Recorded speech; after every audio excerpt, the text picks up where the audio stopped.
सभापति महोदय, मैं अनुराग ठाकुर जी द्वारा जो राष्ट्रपति के महामहिम राष्ट्रपति के अभिभाषण पर धन्यवाद का प्रस्ताव पेश हुआ है, उसके समर्थन में बोलने के लिए खड़ा हुआ।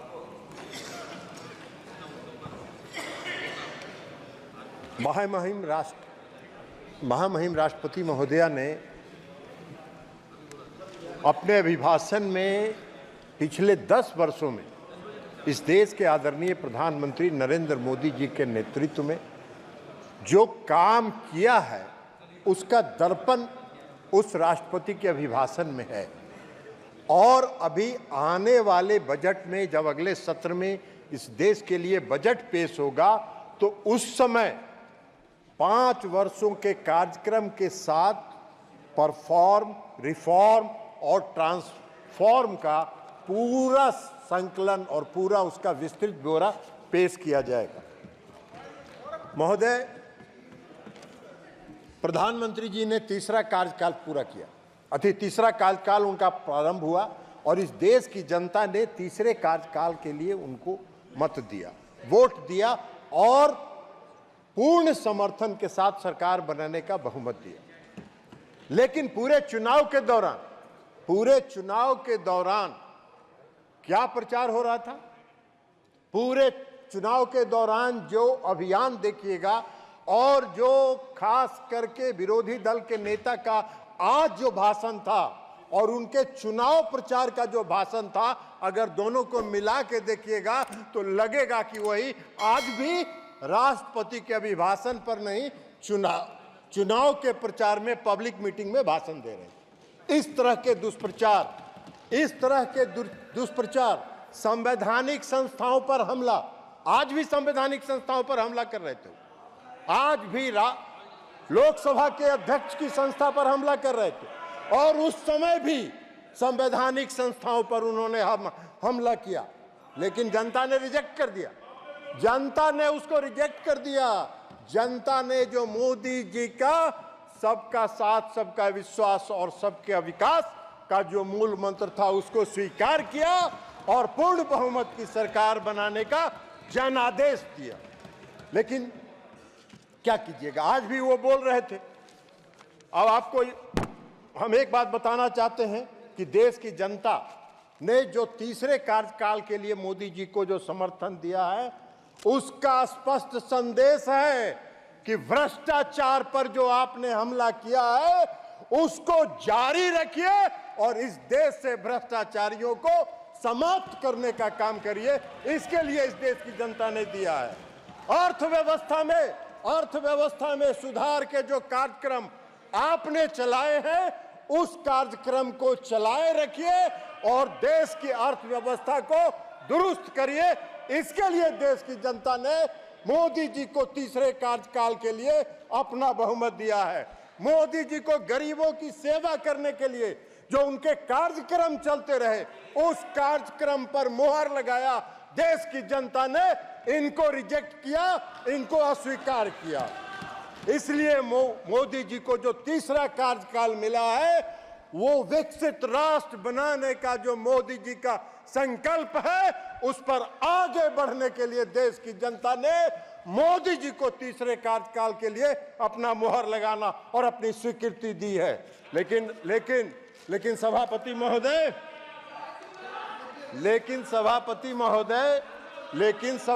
महोदय 1971 का चुनाव हो रहा था। 1971 में इस देश में एक चुनाव हुआ था और उस देश में कांग्रेस पार्टी का नारा था गरीबी हटाओ, देश बचाओ। जनता ने भरोसा कर लिया, जनता ने इन पर भरोसा किया। 1971 में इनको पूर्ण बहुमत से सरकार दिया, लेकिन 3 साल के बाद 1974 में इस देश में लोकनायक जयप्रकाश नारायण के नेतृत्व में आज तक के आजाद भारत का सबसे बड़ा जन आंदोलन हुआ, क्योंकि इन्होंने जनता से किए गए वादे को नहीं निभाया। और जब इनको लगा 1974 में जन आंदोलन जब चरम पर पहुंचा और जब चरम पर पहुंचा और सुप्रीम कोर्ट ने जब रायबरेली से श्रीमती इंदिरा गांधी के चुनाव को अवैध घोषित कर दिया तो रातों रात देश में इमरजेंसी लागू हो गया। हम सब उठा के जेल में बंद कर दिए गए। मुझको याद है, मैंने देखा है, आपातकाल लागू हुआ। आपातकाल लागू होने के बाद क्या हुआ? सारे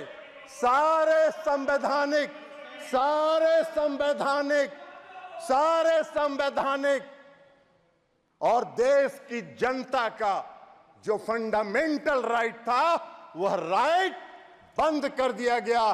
किसी को बोलने का हक नहीं था, किसी को चिल्लाने का हक नहीं था, किसी को कुछ भी एक शब्द बोलने का, प्रेस की आजादी पर लगा दिया गया। हम सब लोग उठा के जेल में बंद कर दिए गए। मैं भी रहा हूं, जेल में उठा के बंद कर दिया गया। और सभापति महोदय आज जब आ रहे थे, जब इस सदन का जब पहला दिन का सत्र था तो संविधान का किताब लेके कांग्रेस पार्टी के लोग आ रहे थे। आज भी नेता विपक्ष बोल रहे थे संविधान की जय हो। अरे जिस व्यक्ति ने और जिस पार्टी ने इस देश के संविधान का धज्जी उड़ाया हो, जिस पार्टी ने इस देश के संविधान को चकनाचूर किया हो, जिस पार्टी ने इस देश के संविधान को कलंकित किया हो, उसको संविधान लेके सदन में आने का क्या हक है और संविधान की बात करने का क्या हक है? उनको कोई हक नहीं है संविधान के बारे में चर्चा करने का। सारी जिंदगी कांग्रेस पार्टी ने संवैधानिक संस्थाओं को, संविधान को समाप्त करने का काम किया है। पूरा इमरजेंसी इसका गवाह है। किसी को कोई साहस नहीं था, कहीं नहीं। और ये सत्य है और सत्य सुनने की आदत डालिए, सत्य जानिए। सच्चाई ये देश का इतिहास जब भी लिखा जाएगा, इस देश का इतिहास जब लिखा जाएगा तो आपातकाल कलंकित करने का वाला काला अध्याय के रूप में संविधान में लिखा जाएगा। ये बात है। आप बहुत चर्चा कर रहे थे, बहुत चर्चा कर। आप मत बोलिए ना, आप भी, आपका पार्टी का नेता भी वही थी, इमरजेंसी के समर्थन में थी। ममता बनर्जी भी उसमें कांग्रेस पार्टी में थी और इमरजेंसी का समर्थन कर रही थी। आप मत बोलिए सौगत राय साहब, हम लोग भुगते हैं, हम लोग ने पीड़ा सही है, हम लोग को दर्द मालूम है। इसलिए आप भी चले जाइए, 2-4 बार बन जाइएगा बंगाल में, चिंता मत करिए। अभी तो खाली कानून का किताब लेके खड़ा हो जा रहा है, इसलिए खाली टिकट आपको दे के लोकसभा का मेंबर बना दिया जा रहा है। तो इसलिए खाली संविधान पढ़ते रहिए, संविधान दिखाते रहिए। संविधान से कोई लेना देना आप लोग का है नहीं, संविधान से कोई मतलब आप लोग का है। और कई पार्टियां हैं इस सदन में, वो भी लेके आए, संविधान की प्रति साथ में लेके आए। डीएमके पार्टी या आपको समाजवादी पार्टी, खैर समाजवादी पार्टी और डीएमके पार्टी को संविधान लेके सदन में आने का हक है। इसलिए कि मुझको याद है कि जब इमरजेंसी लागू हुआ तमिलनाडु में श्री करुणानिधि साहब के नेतृत्व में सरकार थी और इस कांग्रेस पार्टी ने करुणानिधि के सरकार को बर्खास्त कर दिया और सबको उठा के जेल में बंद कर देने का काम किया। लेकिन आज डीएमके के लोगों को, समाजवादी पार्टी के लोगों को की मजबूरी है कि कांग्रेस पार्टी के साथ साथ संविधान का लेके चले, लेकिन घूमिए, साथ रहिए जरूर, लेकिन संविधान को ध्वस्त करने वाले पार्टी का समर्थन मत कीजिए। यह हम आपसे आग्रह करना चाहेंगे। कांग्रेस पार्टी का एक बात, अरे जदयू का बात काहे के लिए करेंगे, देश का बात कर रहे हैं। तो आपका नेता तो भाषण कर रहा था, मंच वाला पॉलिटिकल भाषण कर रहा था, जैसे लगता है कि पब्लिक मीटिंग में बोल रहा हो। आप वही चाह रहे हो इस देश में। इस देश में जॉर्ज फर्नांडिस एक नेता थे। जॉर्ज फर्नांडिस एक ऐसा नेता था जिसकी देशभक्ति रोम रोम में भरी हुई थी। इमरजेंसी के दौरान जॉर्ज फर्नांडिस को कितना कलंकित करने का काम, प्रताड़ित करने का काम और अपमानित करने का काम इन लोगों ने किया। और ये संविधान की बात कर रहे हैं, ये संविधान की रक्षा की बात कर रहे हैं। बड़ा आश्चर्य हो रहा है हम लोग। तो इसलिए संविधान की बात तो मत करिए। और खास करके नेता विरोधी दल का परिवार को कौन संविधान की बात करने का हक है? नेता विरोधी दल का परिवार संविधान विरोधी है। काला अध्याय में आपके परिवार का इतिहास लिखा जाएगा, इस देश के इतिहास। इसलिए आप वो करिए। अध्यक्ष महोदय, सभापति महोदय, पूरे चुनाव प्रचार के दौरान इन्होंने इस देश की चुनाव प्रक्रिया पर प्रश्न चिन्ह खड़ा किया। इस देश की चुनाव प्रक्रिया पर प्रश्न चिन्ह खड़ा किया। ऐसा घूम घूम के प्रचार करते रहे जैसे लगता है कि देश में चुनाव निष्पक्ष हो ही नहीं रहा। पूरे दुनिया में देश को कलंकित करने का काम इन लोगों ने किया। बीच बीच में सुप्रीम कोर्ट जाते रहे चुनाव आयोग को और ईवीएम मशीन को चुनौती देने के लिए। और अगर ईवीएम खराब है तो सौगत राय जी, ममता दीदी का सरकार बंगाल में कैसे बन गया? हिमाचल में आपकी सरकार कैसे बन गई? कर्नाटक में आपकी सरकार कैसे बन गई? तेलंगाना में आपकी सरकार कैसे बन गई?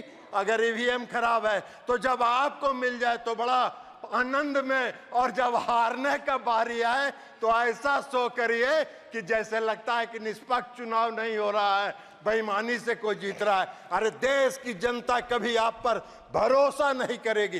बैलेट पेपर जब चुनाव होता था हम लोगों ने देखा, बैलेट पेपर से जो चुनाव होता है हम लोगों ने देखा, एक थाक का थाक बैलेट बॉक्स से बैलेट पेपर निकलता था, थाक का थाक, जिस पर कोई वोटर का दस्तखत नहीं, कुछ नहीं, और उसी की गिनती होती थी। और यही प्रक्रिया आप चलाते रहे और सत्ता का आनंद लेते रहे, देश के संविधान का धज्जी उड़ाते रहे। वही आज भी चाहते हैं। नरेंद्र मोदी जी की सरकार इसको कभी स्वीकार नहीं करेगी। इस देश की जनता का भरोसा नरेंद्र मोदी जी पर है। तो इसलिए आप इस पर चिंता मत कीजिए। और इसके साथ साथ मैं आपको, और याद है ना, आपने देखा था, अभी बोल भी रहे थे, कोई स्पीकर बोल रहे थे, आप मोदी जी पर आरोप लगाते हैं कि संविधान की धज्जी उड़ा रहे हैं। कौन से संविधान की धज्जी उड़ा रहे हैं? अरे मोदी जी तो जिस दिन एनडीए की बैठक थी, इस बार तीसरे कार्यकाल में भी, तो मोदी जी जब संविधान सभा के सेंट्रल हॉल में आए तो सबसे पहले उन्होंने जाके देश के संविधान का नमन किया। और जिस व्यक्ति ने देश की संविधान का नमन करके अपने नेतृत्व पर और देश की बागडोर संभाली हो, उससे संविधान को खतरा नहीं है। संविधान को खतरा है तो आपसे है, कांग्रेस पार्टी के से है। और कांग्रेस पार्टी संविधान विरोधी रही है और रहेगी।